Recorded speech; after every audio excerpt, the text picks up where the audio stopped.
ইংরেজিতে দ্রুত উন্নতি করতে হলে দুটো জিনিস আপনাকে জানতেই হবে। প্রথমত ওয়ার্ডের মিনিং জানা, দ্বিতীয়ত সেই ওয়ার্ডকে বাক্যে ব্যবহার করা। এই দুটো জিনিস আপনি পারলে আপনাকে পৃথিবীর কেউই ইংরেজি শেখা থেকে আটকাতে পারবে না। আসুন আজকে আমরা এই ক্লাসে সেটা নিয়েই আলোচনা করি। এখন আপনারা স্ক্রিনে দেখতে পাচ্ছেন বাম দিকে 5টা ইংরেজি ওয়ার্ড দেওয়া আছে এবং ডান দিকে তাদের মিনিং দেওয়া আছে। এই 5টি ওয়ার্ড এতই গুরুত্বপূর্ণ যে প্রতি মুহূর্তেই প্রায় এগুলো আমাদের কাজে লাগে লেখা এবং বলার।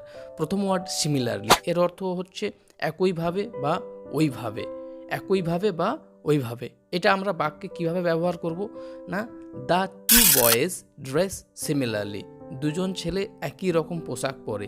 এখানে সিমিলারলির অর্থ কিন্তু একই রকম। আশা করি এটা বোঝা গেল। নেক্সট মোস্টলি, এর অর্থ হলো অধিকাংশ ক্ষেত্রে। মোস্টলি অধিকাংশ ক্ষেত্রে।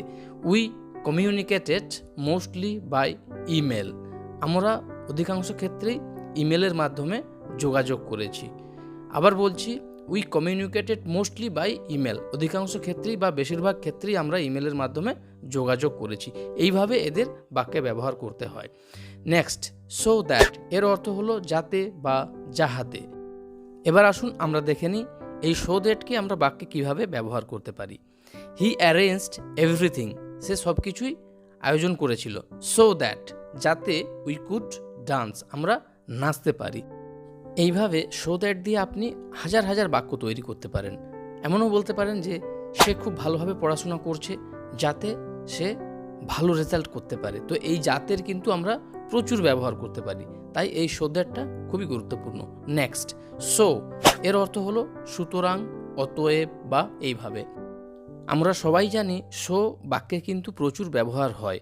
এছাড়াও কিন্তু সো এর আরও আলাদা মিনিং আছে, যেমন প্লিজ ডু সো, মানে ওরকম করো বা এরকম করো, এটা বলতেও আমরা ব্যবহার করি। যে কোনো বাক্যের শেষের দিকে বা কথা বলার শেষের দিকেই কিন্তু আমরা বেশিরভাগ ক্ষেত্রে সো ব্যবহার করি। যেমন so that is the way to use computers, এর অর্থ হলো অতএব ওটাই কম্পিউটার ব্যবহার করার উপায়। তাহলে এখানে শো আমরা প্রথমে ইউজ করি, show that is the way to use computer, অতএব ওটাই কম্পিউটার ব্যবহার করার উপায় বা পদ্ধতি, এইভাবে আপনি বলতে পারেন। এরপর আমরা সাচ নিয়ে আলোচনা করব।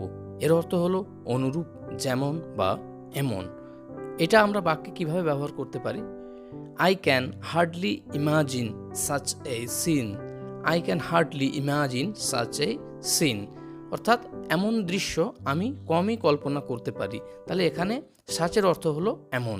সাচকে আমরা যেমন দিয়েও ব্যবহার করতে পারি, আবার অনুরূপ দিয়েও ব্যবহার করতে পারি, সেটা বাক্যের ওপরে নির্ভর করে। সকলের প্রতি বিশেষ অনুরোধ, যদি চ্যানেলের ভিডিও ভালো লাগে আপনারা চ্যানেলটি সাবস্ক্রাইব করবেন, আর ভিডিওটি যদি ভালো লাগে তাহলে লাইক করবেন ও শেয়ার করবেন। এছাড়া কমেন্ট করে জানাতে পারেন। ধন্যবাদ। এবার আমরা নতুন 5টা ওয়ার্ড নিয়ে আলোচনা করব। এর প্রথমেই রয়েছে জাস্ট বিকজ অফ, এর অর্থ হলো শুধুমাত্র এই কারণে। আমরা বিকজটা ইউজ করি, আমরা জানি। এছাড়া জাস্ট বিকজ অফটা আরও ভালো শোনানোর জন্য আমরা ইউজ করি।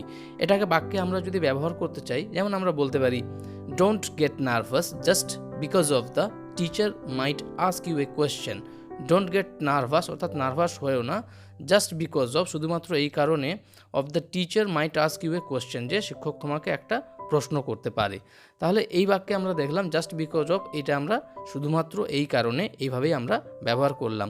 নেক্সট অ্যাজ সুন অ্যাজ, অর্থাৎ যত তাড়াতাড়ি সম্ভব বা যত তাড়াতাড়ি বা যখনই, আমরা এই অনেক রকমভাবেই এটাকে ব্যবহার করতে পারি।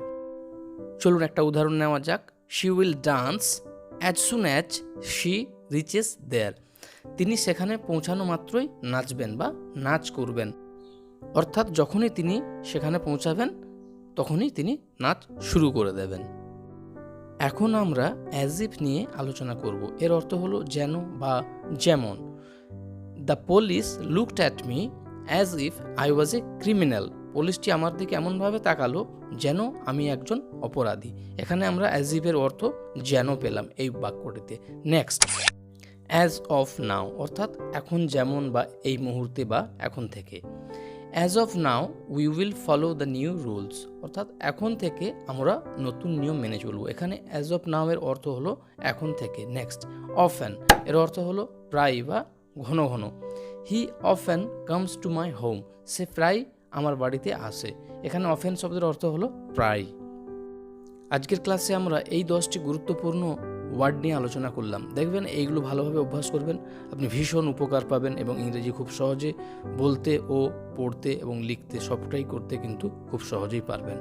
তাই আজকের এই ক্লাসটা আমরা এখানেই শেষ করলাম। সবাইকে খুবই ধন্যবাদ ও নমস্কার জানাই।